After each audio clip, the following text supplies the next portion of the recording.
sur le soutien du personnel des institutions au peuple ukrainien qui a été obligé de s'exiler. Lorsque le 24 février, il y a eu cette attaque impérialiste de la Russie contre un pays indépendant, évidemment, ce fut la stupeur, nous avons honté parce que cette guerre représentait le contraire de tout ce à quoi nous croyons. Nos valeurs, la démocratie, le pluralisme, la paix, le respect des minorités et le respect des droits de l'homme.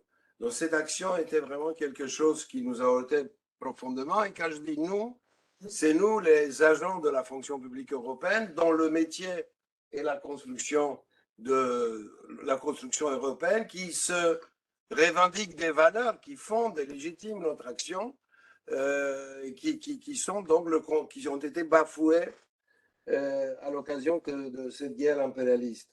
Et donc, suite à la guerre, il y a eu un afflux d'immigrés. Certains d'entre nous, nous avions connu ceux-là, ceux qui fuyaient les pays de l'Est. Moi, je suis né en Roumanie, où ceux qui fuyaient la dictature des colonels ou la dictature de Franco ou encore au Portugal. Une partie des fonctionnaires ont connu dans leur chair le fait d'être réfugiés. Et donc, il y a eu un mouvement spontané, disons, de solidarité improvisé, qui a démarré en avril et qui dure maintenant. Et puis, parmi les collègues ou les personnes qui ont été impliquées là au premier rang, on trouve Jean-Paul qui parlera tout à l'heure, Victor Juan Linares qui ne voudra peut-être pas parler. Il y a eu aussi Franco Ferrazzoli qui est avec nous. Et surtout au centre de notre action, il y avait Olga Michelot qui donc a animé un comité ukrainien. Et je donnerai la parole à Olga en premier pour rendre compte un peu des actions qui ont été menées. Et donc, les fonctionnaires européens ont répondu à l'appel de tous les syndicats et des associations de retraités, notamment la SNEPS, avec Gina Drico qui est là, qui a entrepris d'autres actions dont elle va parler. Et donc, on a recueilli à peu près 70 000 euros, soit directement par les contributions des collègues, mais ou indirectement par le versement de fonds qui proviennent des syndicats. Et ces 70 000 euros furent distribués aux réfugiés et à tous les réfugiés au début, et puis ensuite notamment aux réfugiés qui ne bénéficient pas de l'aide. Alors, pour faire un premier bilan et rendre compte au personnel de ce que nous avons fait avec l'autre concours, sont présents ici, mis à part moi, Georges Landas, qui parle ici au nom de Grâce, qui avait parrainé avec une association Grâce, dont parlera Jean-Paul cette action, Franco Ferrazzoli, Olga Michelot, Jean-Paul Soignet, Marc Becquet, qui est le directeur de l'OIB, qui est avec nous. Je crois que oui. Oui, je crois qu'il est avec nous. Et donc, il va parler du rôle des services, disons, de la Commission européenne. Ignacio Iacono, également, qui travaille à l'OIB. J'ai parlé de Gina Drico, Raoul Trujillo, qui a organisé une action dont parlera Olga pour distribuer des cadeaux à, comment dire, des enfants ukrainiens. Il n'est pas là, il est déjà parti. Cristiano Sebastiani, Véronique Bage du CES, où là aussi il y a des actions qui sont donc entreprises. Michael Amour, je ne sais pas s'il pourrait être là, du CDR. Et puis Sylvia Kosinska, qui est avec nous, je crois, je l'ai vu, qui est du cabinet, oui, elle est avec nous, qui est du cabinet de la présidente du Parlement européen, qui, bien sûr, soutient cette action concrètement, mais aussi politiquement par le symbole de représentation des citoyens européens que le Parlement constitue.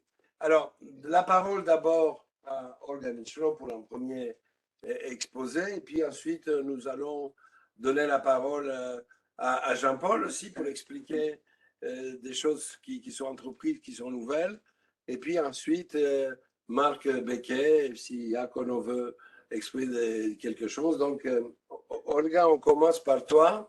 Tu peux te rapprocher. Bonjour. Comme ça, on te voit. Là, voilà. Et donc, Bonjour à tout le monde. voilà. Et puis, donc, on commence par un film.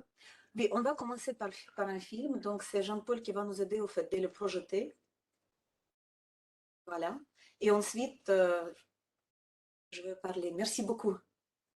Regardez d'abord les images. Ah, on n'entend rien. On n'entend pas le son, Jean-Paul.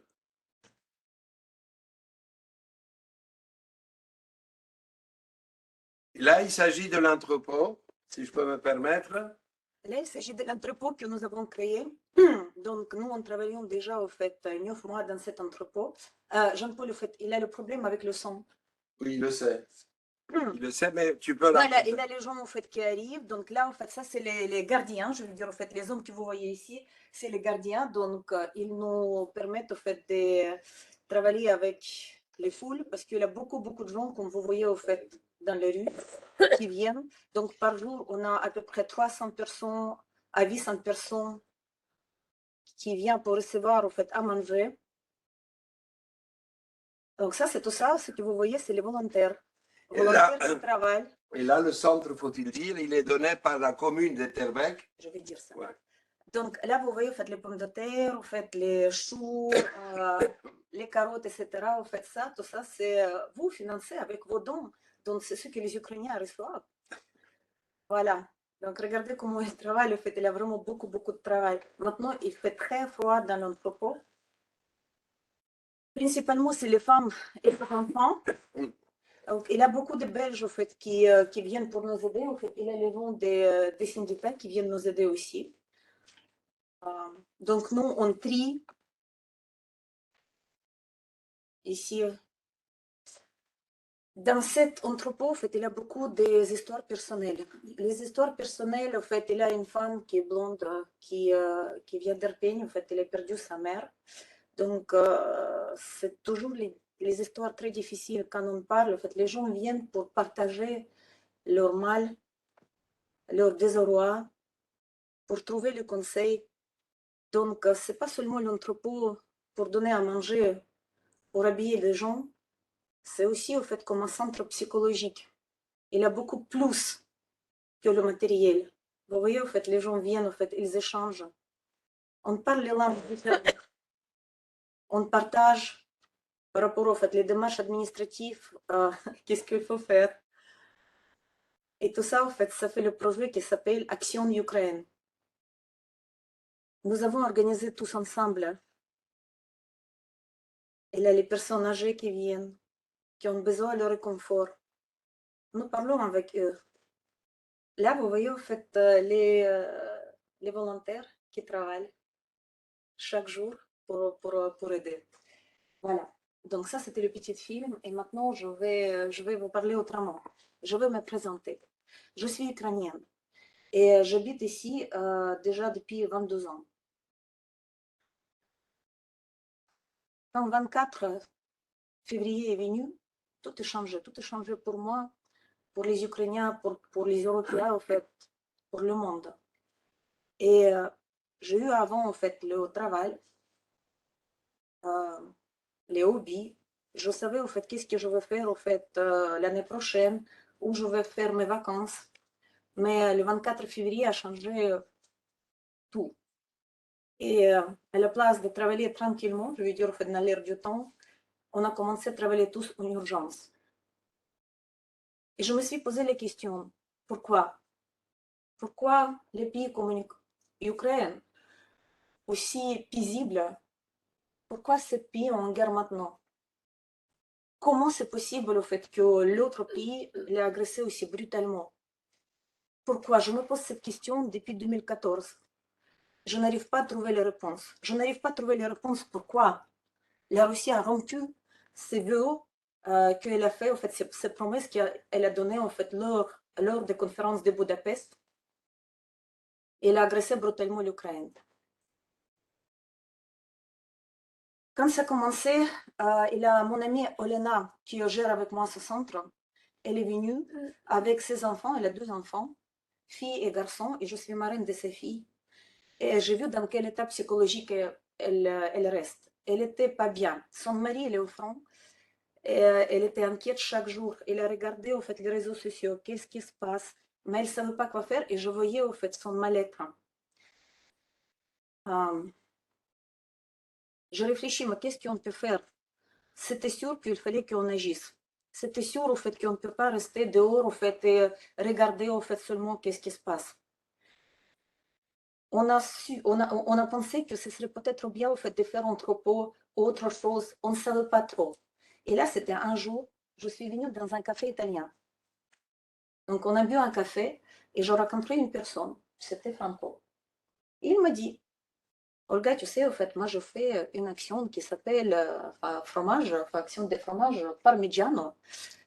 Peut-être, au fait, ce serait possible de faire quelque chose. Et il est parti, au fait, réfléchir.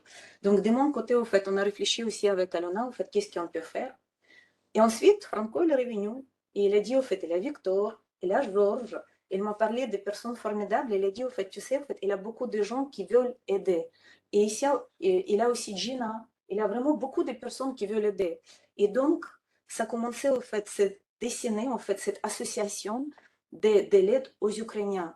Ça me faisait vraiment chaud au cœur.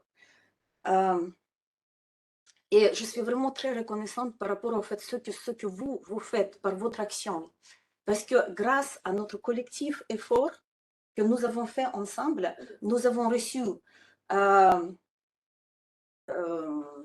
le bâtiment qui nous a donné en fait, commune Etterbeek, en fait, la commune Etterbeek nous a donné en fait un bâtiment en fait, dans lequel on fait la distribution. Donc vous avez fait les donations. Donc nous, on achète maintenant les produits de première nécessité, en fait, pour manger. Je veux dire, en fait, c'est les pommes de terre, l'oignon, carottes, en fait, des choses simples, en fait, les œufs, les viandes. Donc, je vais vous montrer après, au fait, sur l'autre défilé des photos que j'ai rassemblées, au fait, pour vous montrer un peu à qui vous aidez, au fait, à qui, via cette aide, et comment ça se passe, au fait, concrètement.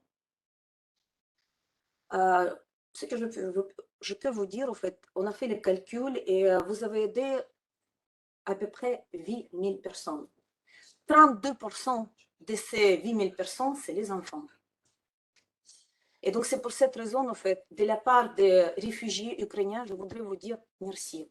Merci beaucoup pour votre engagement.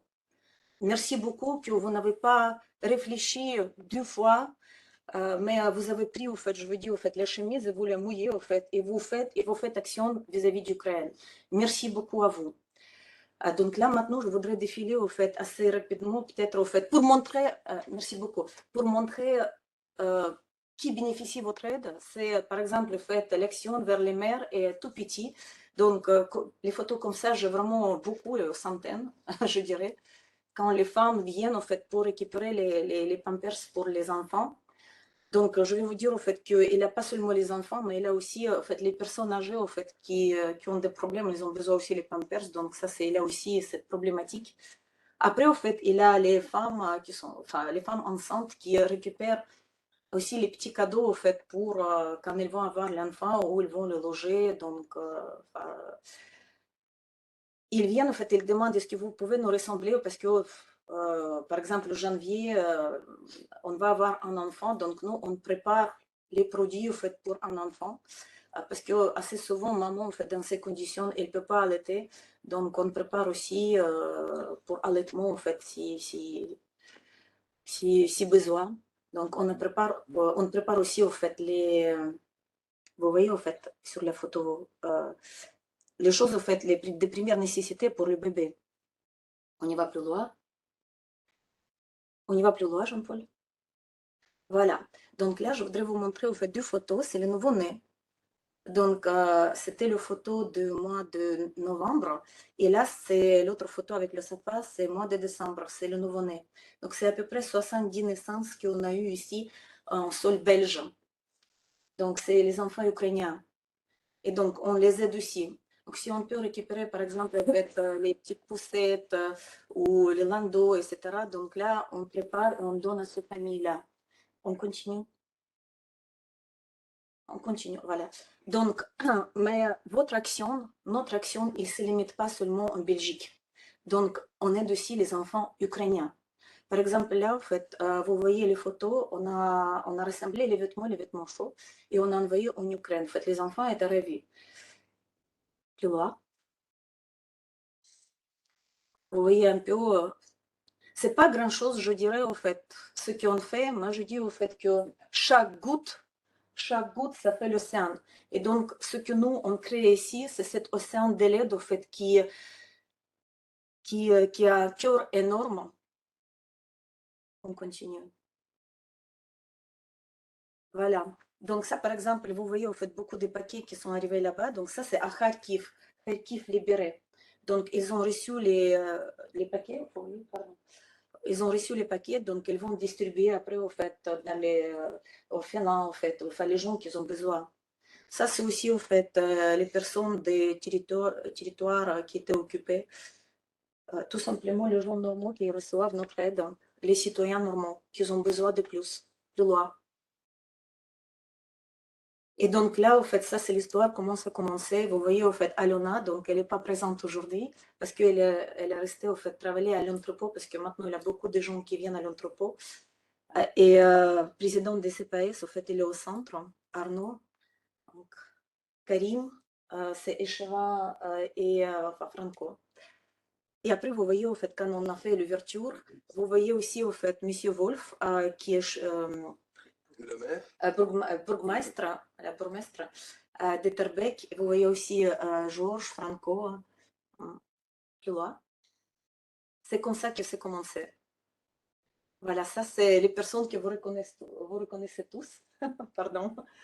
Je ne veux pas les photos de tout le monde, mais voilà, donc je voulais vous remercier, pas seulement les gens qui sont sur les photos, mais aussi les gens en fait, qui étaient toujours derrière et peut-être pas présents sur les photos. On continue? Il y a Rama aussi, notre collègue.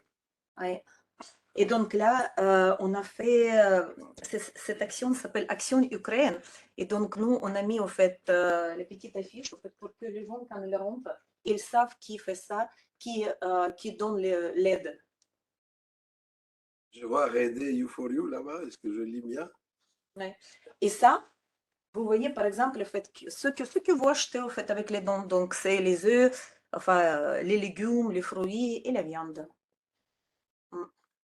Donc tout ça en fait on distribue chaque semaine.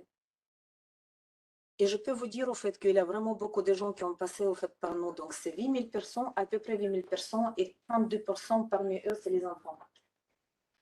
Donc là c'était aide des fonctionnaires qui sont venus nous aider au fait pour nettoyer, un peu nettoyer au fait de l'entrepôt parce que à l'entrepôt au fait on nettoie chaque jour. Il y a beaucoup de gens qui viennent donc on a besoin. On travaille dans l'urgence, on a besoin d'aide.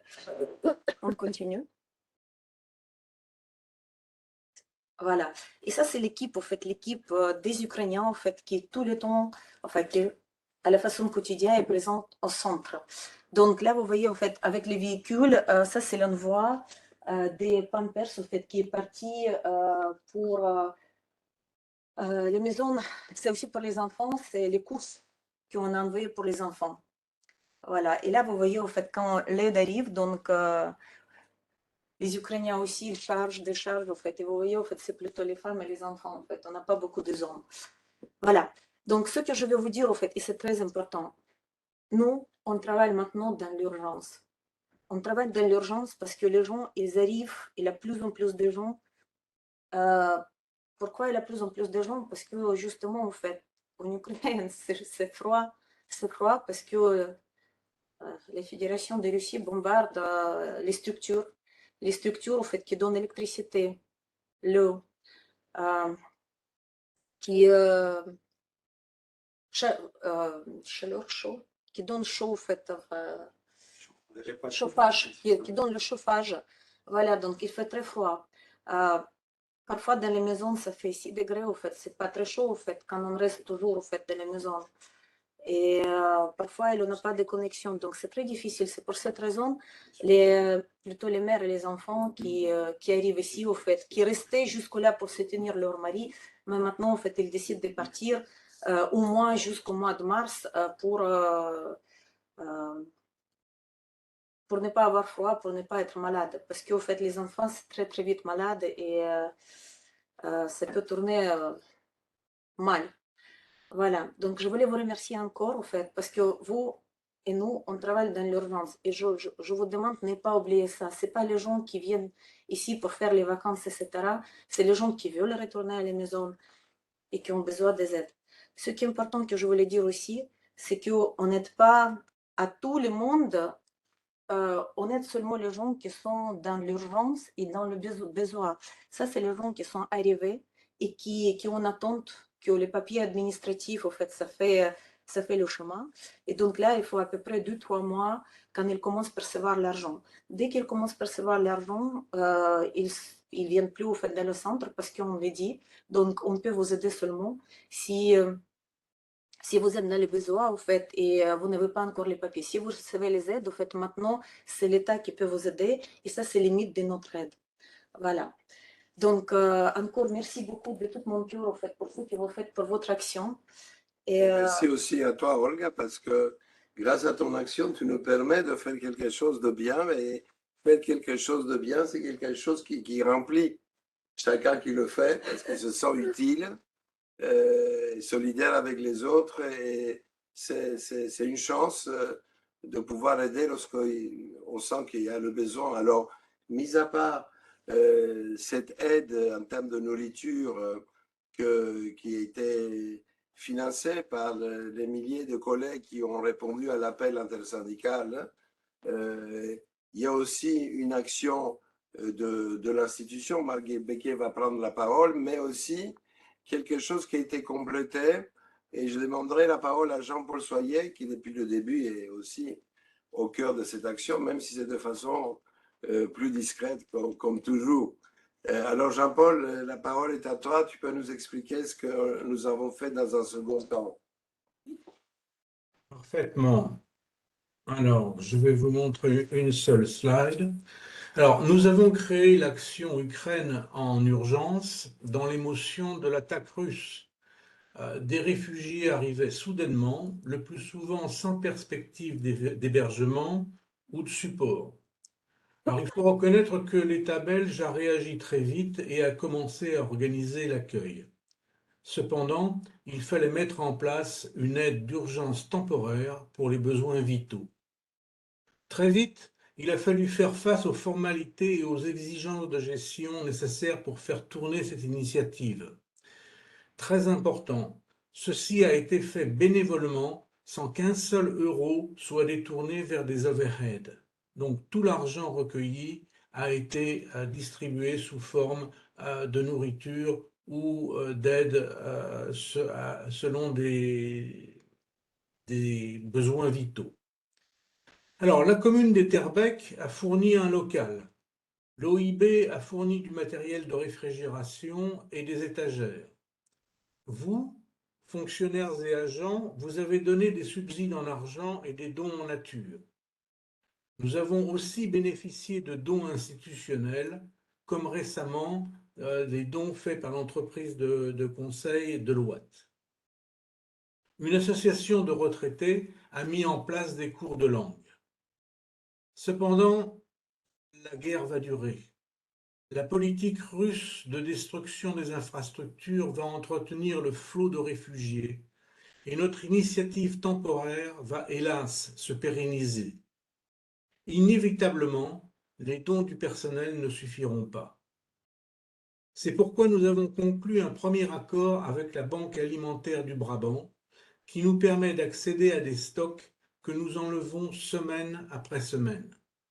Mais cette source reste limitée. C'est pourquoi nous avons entamé les démarches très compliquées, pour accéder au Fund for European Aid to the Most Deprived, qui nous permettra de disposer de plus de nourriture.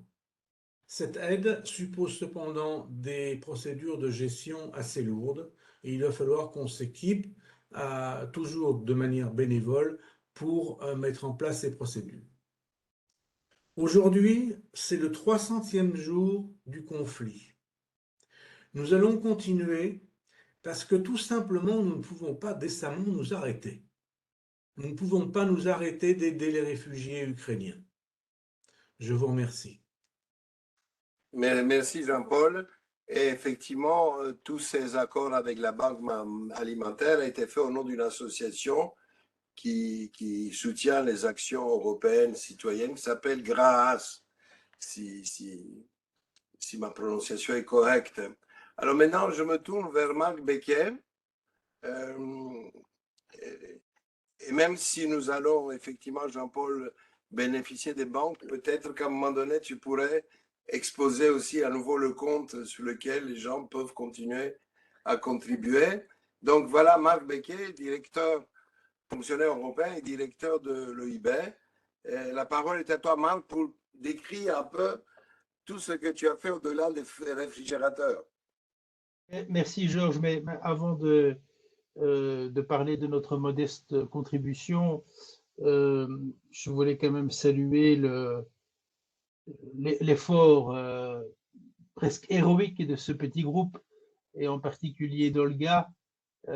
Franchement, votre initiative impose à la fois le respect et la modestie, ce qui malheureusement, chez certains collègues, fait parfois défaut. Mais venons-en à la substance, parce que c'est ça qui est le plus important. Alors, on a effectivement apporté une aide avec des équipements de première urgence, mais au-delà de ça, on a aussi veillé à l'accueil de bébés, de réfugiés et d'enfants dans nos structures de la petite enfance. Bon, ils ne sont pas très, très nombreux, mais voilà, on a pu leur ouvrir notre porte quand les demandes étaient faites, et l'accompagnement continue, bien entendu. Nous avons également aujourd'hui même envoyé du matériel pour les enfants à votre dépôt, hein, qui se trouve rue de Theux, si je ne me trompe pas, où on a plus de 800 sacs de couchage qui vont arriver pour les enfants, des équipements divers pour les enfants, un peu de vêtements, et aussi des jeux pour les plus petits. Donc ça, c'est les actions, fait partie des différentes actions que l'on a menées. Alors, on a aussi mené des actions, je dirais, directement projetées vers l'Ukraine, puisqu'on a aidé la DG Move qui a fait une opération de récolte de bicyclettes. On a envoyé 450 vélos qui sont arrivés en bon état à Kiev voici quelques semaines. Donc, ce sont toutes des petites initiatives, toutes des petites aides modestes, mais qui contribuent à l'effort collectif. Et puis, il ne faut pas oublier aussi qu'il y a une action indirecte de la part de tous les citoyens européens en réduisant la température dans les logements et dans les bureaux, qui est une initiative importante, parce que si on veut que les sanctions soient efficaces, et voilà, il faut se priver de gaz, il faut se priver de pétrole, mais ça a une incidence sur la vie quotidienne des gens, et c'est aussi une façon de marquer notre solidarité avec le peuple ukrainien.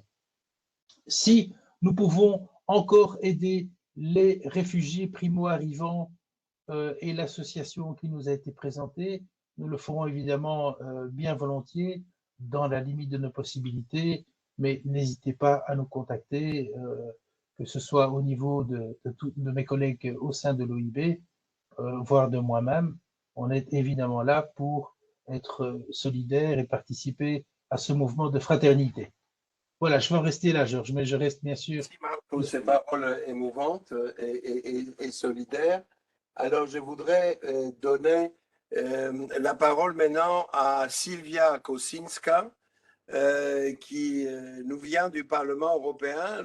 Olga avait organisé avec d'autres une réunion à l'ancienne gare de Luxembourg, où on a pu rencontrer d'autres collègues. Il y a des collègues du CDR et CES qui auraient dû être là, parce que là aussi, il bouge. Ce n'est pas simplement à la Commission européenne, mais il y a des choses qui bougent spontanément un peu partout, y compris au niveau citoyen. Alors, Sylvia, merci d'être venue un peu à l'improviste, et alors qu'il y a l'événement aussi, je crois, il n'y a pas le Parlement qui se réunit, je ne sais pas, mais en tout cas, il était très occupé, et donc merci d'être venu.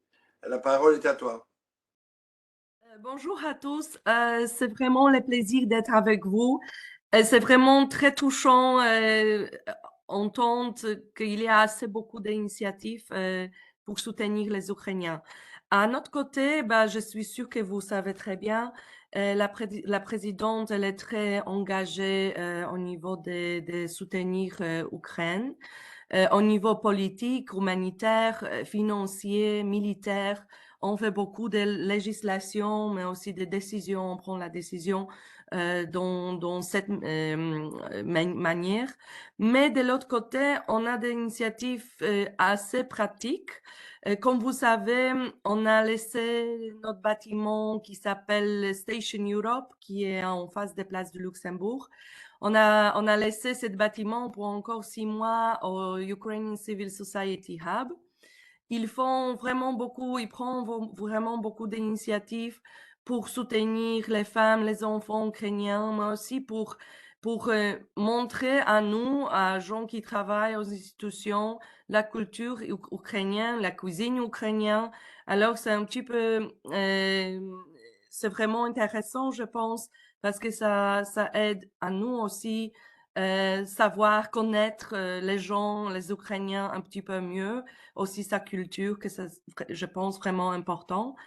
Mais aussi récemment, la présidente, elle a lancé l'initiative Generators of Hope avec Eurocities. Je ne sais pas si vous connaissez cette réseau de initiative. villes Oui, c'est avec les villes, les plus grandes anciennes. villes.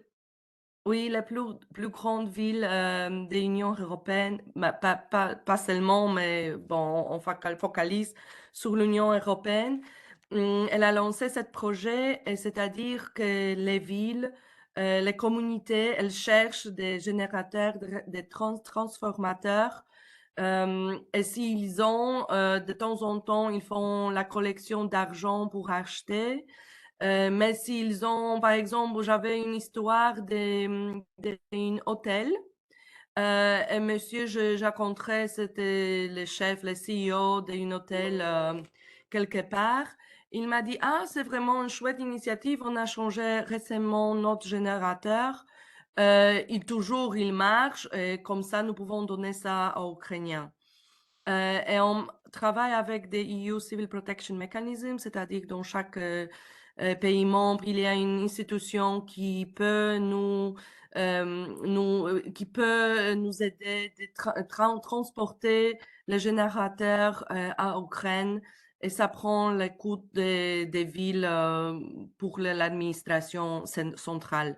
Alors, cette initiative, c'est très utile. Pour le moment, on a vraiment beaucoup de villes qui sont répondues positivement, et aussi pas seulement lesquelles sont dans cette network de Eurocities, mais aussi des villages, des petites communes. Il y a des gens qui font la collection d'argent pour acheter. Alors, on essaie aussi d'être pratique, pas seulement la politique, mais grâce à politique aussi, nous pouvons accueillir les Ukrainiens, ils peuvent travailler ici, profiter d'éducation, etc., etc.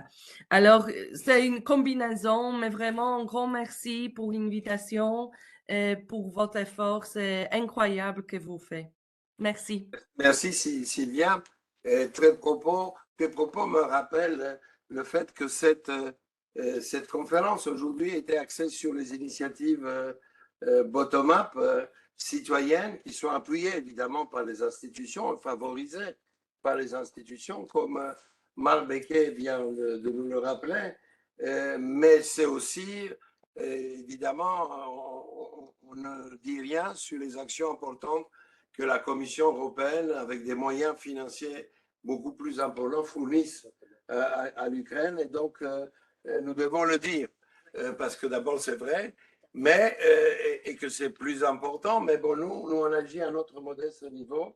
Et je pense que tous les efforts et toutes les actions, comme le disait Marc Becquet, sont nécessaires, s'articulent les unes aux autres. Et arrivé à ce stade de notre moment, je voudrais donner la parole à Gina Drico. Gina Drico, vous la connaissez parce que c'était une grande représentante du personnel, membre des comités du personnel, du comité central et une des dirigeantes syndicales. Elle a continué son action parce que quand on est dans cette situation, très souvent on continue. Elle a continué son action et là, elle entreprend une action au titre d'une association qui est donc qui est une association de retraités, qui est la seconde en termes d'importance, qui s'appelle CEPS. Et donc, Gina, si tu veux venir près de moi, ici, d'abord, les gens te verront mieux. Ta voix, évidemment, elle porte, mais c'est quand même mieux que les gens te voient. Voilà ce que je voulais dire. Et comme ça, j'aurai le plaisir d'être aussi à tes côtés, comme toujours. C'est toi là parce qu'il y a des fils en dessous. Voilà, Gina Bricot. Bien, bien alors je ne vais plus me présenter puisqu'il l'a fait. Donc effectivement, j'ai travaillé pendant plus de 40 ans à la commission. Et c'est vrai qu'une fois qu'on travaille dedans, on continue à travailler dehors. En fait, tout a commencé pour nous suite à l'action qui a été lancée par le Front commun de la commission, qui faisait un appel aux dons. Et la CEPS, qui est en fait la senior de la fonction publique européenne, dont je suis la directrice, je suis la secrétaire générale. Nous avons répercuté cette demande chez nos membres et nous avons récolté au départ plus de 4 000 € que nous avons intégralement versés. Mais je me suis dit que c'était peut-être pas seulement les dons financiers qui pouvaient aider. Il fallait aussi pouvoir intégrer ces personnes, ces familles, dans l'environnement social, à savoir connaître un peu la langue de la commune, la langue véhiculaire. Et j'ai planché sur un petit cours. J'ai planché sur un petit cours de base que j'ai fait valider par un professeur de français pour étrangers et auquel a contribué également une collègue qui s'est permis de le traduire en néerlandais. Donc au départ, on a travaillé les vacances dernières pour mettre ce cours sur pied. Je l'ai proposé à d'autres collègues et on est arrivé en fait à permettre des enfants et des adultes de communiquer, d'apprendre et de connaître un peu leur environnement, aussi bien en français qu'en anglais, qu'en néerlandais. On est allé jusqu'à 6 cours par semaine avec des collègues nombreux que je voudrais quand même remercier parce que franchement, ils ont fait un travail génial. Anna, Paola, Mille vient avec son mari. Elle a amené son mari pour parler en néerlandais. Günther, après est venue Yvette. Enfin, nous avons eu des collègues, même du Parlement, Martin, toutes des personnes qui ont été disponibles pour donner les cours dans les différentes langues.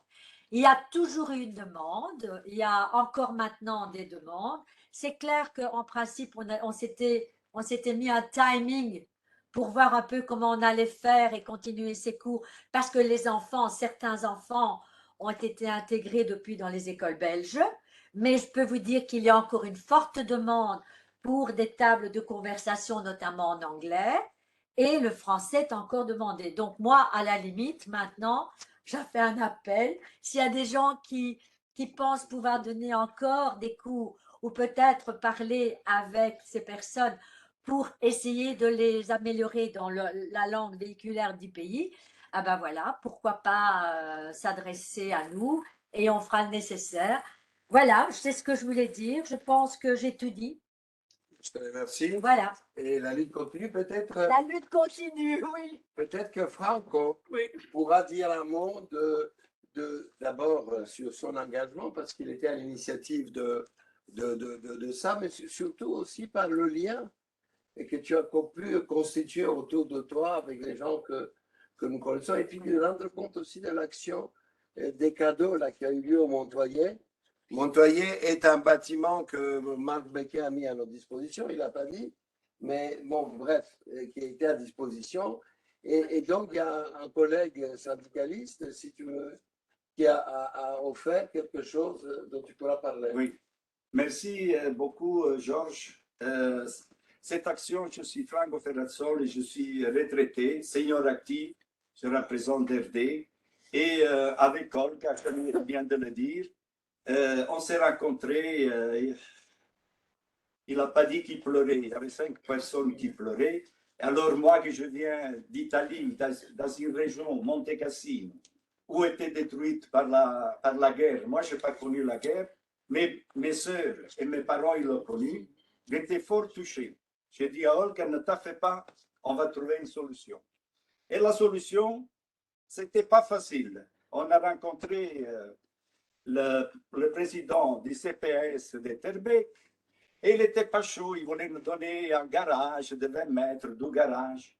Et à ce moment-là, j'ai intervenu parce que moi, je savais que je pouvais compter sur mes amis. Je vais le dire après. Je dis, voilà, moi, je suis retraité de la Commission européenne. Je représente 42 000 personnes, 6 000 retraités. Je dis, si vous voulez vous associer avec nous, sinon je vais aller voir ailleurs. Olga, elle était là. Et directement, ça fait tilt. Il nous a donné ce dépôt à Etterbeek, rue de Thu, 49. Et à ce moment-là, on avait le dépôt. Qu'est-ce que j'ai fait? Je devais organiser pour les remplir. La première personne, avec Olga, on allait à mon syndicat, qui j'ai rencontré, Georges, entre deux portes. On n'est pas dans le même syndicat, hein, mais... Non, on n'est pas le même, mais un ami. Georges, c'est un ami. Il a dit, je suis avec toi. Déjà, ça me fait plaisir.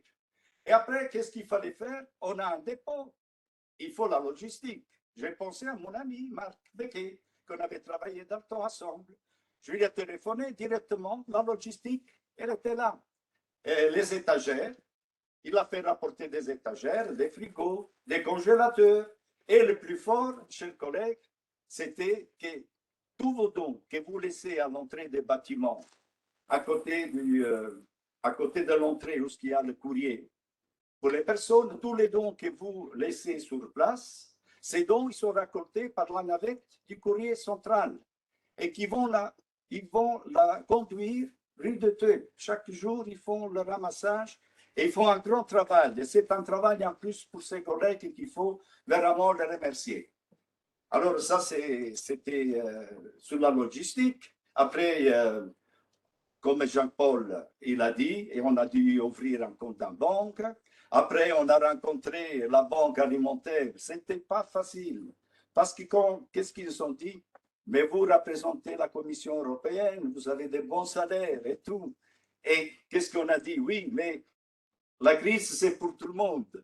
Et on a quand même réussi à avoir la banque alimentaire qui sera là nous aider jusqu'au mois d'avril. C'est comme ça qu'on a pu aller un peu plus loin.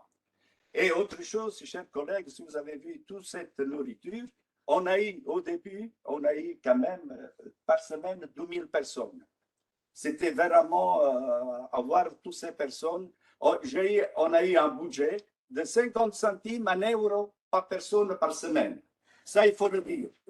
Les personnes, ils savaient là, Olga, il a fait un peu le gendarme, et il donnait un petit peu à tout le monde. Les gens, ils voulaient plus de pommes de terre, plus de ça. Olga disait non, il faut que ça aille pour tout le monde. C'est pour ça que je vous dis. 3 pommes de terre, 2 cuisses de poulet Oui, et deux pommes. Pour des gens qui faisaient la queue. Et un chou dur. coupé en 4. Et un chou coupé en 4. Chers collègues, je vous dis, vous voyez toute cette nourriture, mais je peux vous le dire, que moi, quand je voyais les personnes qui faisaient la file, qui sortaient, qui n'avaient rien dans les frigos, dans les congélateurs et tout, j'avais mal au cœur de voir ces personnes faire la file là et je savais qu'ils n'avaient rien.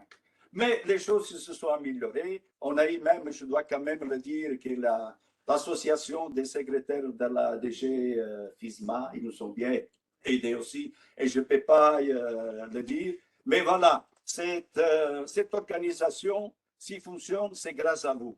Le plus grand, ça vient de nous. C'est vraiment les collègues qui laissent à l'entrée, qui viennent sur place, qui font des dons. Et Olga, avec son équipe, il se bat vraiment partout.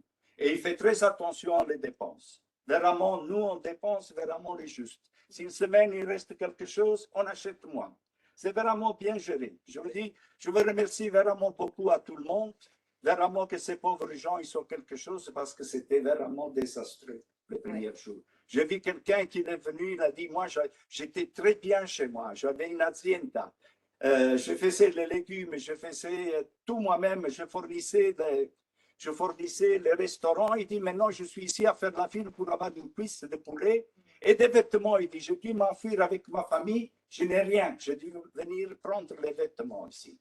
Voilà, j'étais un peu trop long, mais je remercie vraiment tout le monde et à tous ceux qui ne sont pas ici présents, mais quand même, merci beaucoup. Tout le monde a répondu à mon appel avec celui-là de Georges et tout le monde. Merci. Mais ce film-là va être diffusé comme un témoignage avant Noël. Et comme le disait Jean-Paul, je crois qu'il a dit un truc très important, c'est que tout ça, c'est sans frais. On prend 1 euro, on le rend. Et on peut même cotiser nous-mêmes à cet effort. Mais toutes les actions sont bénévoles. Et je trouve que c'était aussi une occasion de montrer que nous étions des êtres humains. Et ça, je trouve que c'était très important. Et merci à Olga de l'avoir fait. Maintenant, on arrive à un stade où il me semble, mais je peux me tromper. Alors, pour les cadeaux, quand même. Ah oui, je oui, dois mon dire taillet, quelque chose. parce que je ne voudrais pas que Raoul Trujillo, Voilà.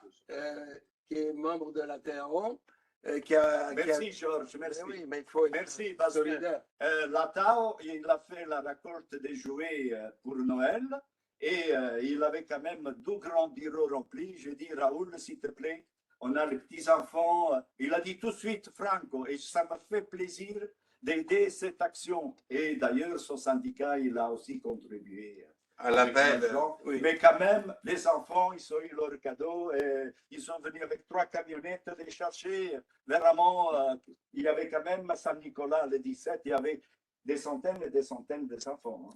On avait à peu près au fait 250 enfants Voilà. qui ont reçu les cadeaux. Voilà.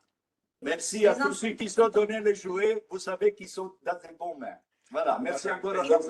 Nous avons aussi les photos au fait qu'on va diffuser peut-être plus tard. Au fait, pour On peut le mettre à Jean-Paul et avec la diffusion de cette conférence, eh bien, il pourrait avoir une documentation photographique que les collègues pourront consulter et en même temps, ça servira d'un appel à continuer l'effort financier. Mais comme vous voyez, tout ça est l'œuvre spontanée. Et c'est ça qui est extraordinaire d'une multitude de petites initiatives qui prennent leur sens à travers cet effort collectif qui est aussi à la base de l'action syndicale. Alors, je vois aujourd'hui qu'il n'y a pas Véronique Bagueux, il m'a dit qu'elle venait là, et monsieur Michael Lamour, donc il n'a pas pu venir, il y a eu des contraintes, mais bon, on reviendra à ça. Est-ce qu'il y a des gens de l'assistance qui veulent intervenir? Les collègues, ils peuvent mettre leur visage. Le système mis en place par Jean-Paul peut supporter 900 participants et donc 900 visages.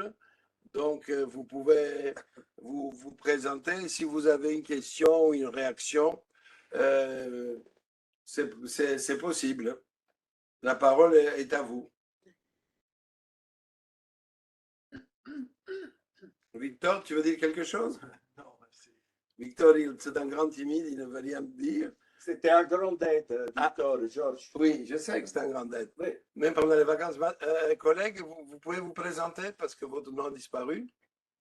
Quand vous mettez votre visage, allez-y. Vous me parlez à moi? À Martine Becker. Oui, bonjour. Bon, je voudrais d'abord vous féliciter pour tout ce travail magnifique auquel j'ai modestement contribué. Mais en fait, je voudrais un peu mettre un bémol peut-être indirectement et poser une question. Donc, je connais des personnes qui sont ukrainiennes, qui vivent depuis peut-être parfois 15 ans en Belgique, qui n'ont pas eu leur droit de séjour officiel, qui sont toujours dans une situation où ils doivent faire des renouvellements de visa, qui travaillent souvent ici, par exemple, comme femmes de ménage ou travaillent sur des chantiers. Et en fait, est-ce qu'il n'y a pas moyen de les aider parce que ces personnes ont en général aussi des avocats, elles ne sont pas irrégulières, mais simplement elles n'ont pas un droit de travail, elles sont ici depuis 15 ans, retournent régulièrement chez elles parce qu'elles ont des problèmes, les familles sont pauvres et donc ils retournent là-bas pour aider leur famille, ils ne sont pas ici en Belgique pour leur plaisir. Et donc, à cause de la guerre, en fait, ils n'ont plus pu retourner chez eux. Leur famille souvent a fui dans différents pays. Et donc, ils sont dans une situation aussi un peu désastreuse, tout en étant ukrainiens, tout en étant solidaires avec les combats contre les envahisseurs russes. Est-ce qu'il n'y a pas un service juridique qui pourrait les aider un peu plus que leur avocat qui leur dit d'attendre? et de demander le renouvellement de leur droit de séjour auprès de leur commune. Voilà, ça c'était ma première question. J'ai une autre remarque, c'est qu'en fait, tout ça est magnifique, tout ce travail par rapport aux Ukrainiens. Et franchement, j'ai été solidaire à fond tout de suite comme tout le monde, parce que émotionnellement, on est troublé aussi, on est scandalisé. Mais à côté de ça, il y a tous les réfugiés des autres pays d'Afrique qui, eux, continuent à faire la file et qui n'ont pas les aides du tout comme les Ukrainiens. Et ça crée un sentiment de malaise dans la population belge qui est touchée aussi par la question des réfugiés africains. Voilà. Merci encore et je continuerai de toute façon à vous aider. Merci beaucoup, Martine. Sur le second point, tu as tout à fait raison. Avec les Ukrainiens, on a montré ce que c'était une action de solidarité. Et il y a d'autres guerres dans d'autres pays, parce que lorsque les gens fuient d'Afghanistan ou de Syrie, à un certain moment donné, ce n'est pas pour des raisons économiques, c'est aussi pour des raisons qui fuient la guerre. Et alors, peut-être Iacono, que je mentionnais, peut dire quelque chose là-dessus. Déjà, on les aide également aux fonctionnaires européens, comme OIB à l'époque également. J'étais pas encore, mais là, mis en œuvre toute une série d'actions. Par exemple, on a travaillé à l'époque avec la Croix-Rouge. On a récolté jusqu'à 240 000 euros de tout le personnel des institutions européennes.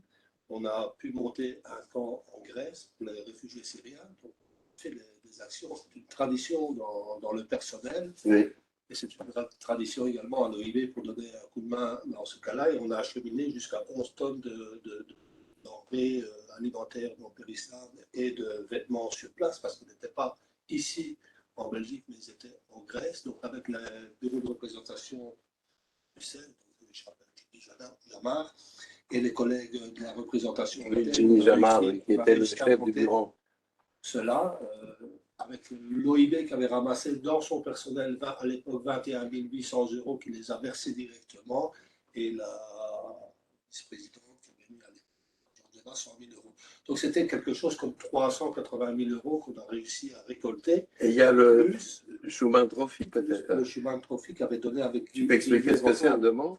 Peut-être que les gens... Oui, le Schumann Trophy est une action du personnel, toujours, sportive, une fois par an, où une association sportive récolte des fonds après un tournoi inter-direction générale de football, récolte les fonds, tous les bénéfices vont pour des micro-projets qui sont gérés par Give Europe Hope. Voilà, et un soutien, disons, à des situations... des situations similaires. Mais comme tu l'as dit très bien, Georges, il y a aussi cette réalité qui fait qu'il y a beaucoup de petites actions, des collègues comme Linares par exemple, et des collègues que moi je reconnais un peu dans les différents services qui font des actions individuelles. Si tu prends la somme des actions, je crois que l'entraide et la solidarité est vraiment marquée dans notre institution, marquée également par son service logistique qui a toujours donné un coup de main parce que c'est une tradition. L'approche de Noël, bon, le Père Noël, je ne sais pas s'il existe, mais les collègues sont là pour donner Et Jimmy Jamal, par exemple, pendant que la période où la Grèce connaissait les mémorandums, avec d'autres associations, il faisait des journées avec les collègues. Lui, il était le représentant du bureau de la commission en Belgique où on fournissait du pétrole pour se chauffer, notamment dans les écoles. Finalement, il n'y a pas eu que ça. Il y a eu les incendies en Grèce, il y a eu à Maastricht. Travailler.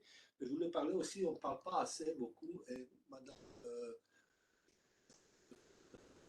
la chance politique qu'on a d'avoir l'institution européenne, parce que j'ai beaucoup, par contre, je ne vais pas dire contribuer, mais la famille de mon épouse vient de réfugiés émigrés, de réfugiés ukrainiens, pardon, d'une autre période. À cette période-là, il n'y avait pas les institutions européennes, c'était les États membres qui étaient chacun de leur côté. À ce niveau-là, d'entraide. Et je crois que l'action de solidarité doit être liée également à la capacité politique de l'institution. On parle toujours sur le dos de notre institution, mais la capacité politique de l'institution de pouvoir aider ces pays limitrophes et faire de la solidarité, que ce soit en Afrique d'ailleurs, donc que ce soit en Ukraine, qui est une des régions d'Europe. L'Union européenne donne un sens à toute l'existence des pères fondateurs avec la solidarité qu'elle apporte à l'Ukraine. Ça nous fait du bien, ça fait du bien au pays, mais ça fait évoluer la politique également. Et puisque c'est GRASP qui organise cette rencontre, Jean-Paul, je crois me souvenir que nous avions dans une revue GRASP que vous pouvez trouver sur le site de GRASP, une étude faite par le comité central du personnel à l'époque où Ignacio Iacono la présidait, où c'était Cristiano Sébastien, je ne me rappelle pas, peut-être que c'est une action conjointe, dans laquelle il y a une étude sur la contribution du personnel, la tradition dont on parlait, Ignacio, du personnel communautaire à niveau individuel. Je ne parle pas de l'institution, d'ECO et tout ça, mais à niveau individuel pour s'engager au service des autres. Et donc, il y avait une étude qui avait été faite et que vous pouvez trouver sur le site de GRASP, n'est-ce pas, Jean-Paul? Cette étude avait pour but de montrer la diversité des actions personnelles des fonctionnaires et agents de l'Union européenne. Et le résultat avait été très impressionnant parce qu'on s'était aperçu que réellement les fonctionnaires et les agents prenaient des initiatives pour montrer leur solidarité avec l'ensemble des personnes qui pouvaient souffrir de la guerre, souffrir d'événements naturels. Et comme je l'ai dit, c'était impressionnant, tant au niveau du volume d'activité qu'au niveau financier. Bien, s'il n'y a pas d'autres, oui, Martine, peut-être une. Oui, Non, non, mais juste. la question j'avais des posé une avocats, je ne sais question. pas, Jean-Paul, ce qu'on peut faire. Peut-être qu'on pourrait parler en intersyndical, parce qu'on se rencontre tous les mercredis, et donc il y a un rencontre demain. Je pourrais peut-être évoquer cette question et voir si on peut trouver quelqu'un financé par les syndicats qui soit un point de contact, mais je ne te promets pas que sur ce point, on arrivera, mais en tout cas, tu peux nous contacter. Tu travailles dans les institutions? Ok. Ok, tu peux nous Je contacter. vais envoyer un email. Je vais vous envoyer Je un vais email. regarder. Est-ce qu'il y a d'autres demandes d'intervention? Non, sinon, je ne pourrais que remercier mes collègues des autres syndicats qui, au-delà de leur rapport qui pouvait être variable, par la couverture qu'ils ont donnée à cet appel à souscrire, eh bien, ils ont encouragé, puisque c'était le Front commun, ils ont encouragé donc cet appel de fonds. Et peut-être, Jean-Paul, je ne sais pas si tu peux projeter le numéro de compte ou si ce n'est pas le lieu maintenant. Je l'ai mis dans le chat. Voilà. C'est dans le chat. Merci Victor, merci Jean-Paul. Et donc, ce n'est qu'un au revoir. D'abord, nous allons continuer. Et ensuite, et nous y reviendrons avec d'autres acteurs et d'autres initiatives qui existent même au niveau de la citoyenne, de la société en Belgique. Et donc, on y reviendra au cours du premier trimestre. Je vois que nous avons Camélia, c'est ça, non? Qui voulait intervenir? Non, c'était Angelo peut-être. Non, je ne sais pas. Non, Angelo. Il y a beaucoup de collègues qui sont anonymes qui aident et on ne peut pas les honorer tous. Donc, voilà. Donc, merci beaucoup d'être venu ici. Nous allons diffuser ce film avec d'autres documents, les photos d'Olga et aussi l'étude de GRASP, l'article qui rendait compte de l'action des fonctionnaires, parce que c'est très important de dire que ce n'est pas un coup d'épée comme ça, une action isolée, mais que ça s'inscrit dans une autre longue tradition. Et je dois dire que l'institution la favorise. Je veux dire, on n'a pas, là, Ignacio disait que, par exemple, le courrier central ramassait, donc il y a une pratique. Je me rappelle d'ailleurs que lors de la dictature des colonels, le courrier central transportait en Grèce, dans une valise diplomatique, des ronéos et autres matériels pour faire la propagande antifasciste. Et évidemment, l'institution fermait les yeux de ces initiatives, finalement, des collègues. Donc, il y a une longue tradition et nous voulons la poursuivre et qu'elle continue d'être vivante. C'est un peu ce qu'on a à faire. Je vous remercie tous et toutes, comme on dit aujourd'hui, d'être là. Et il y a une remarque conclusive d'Olga, peut-être?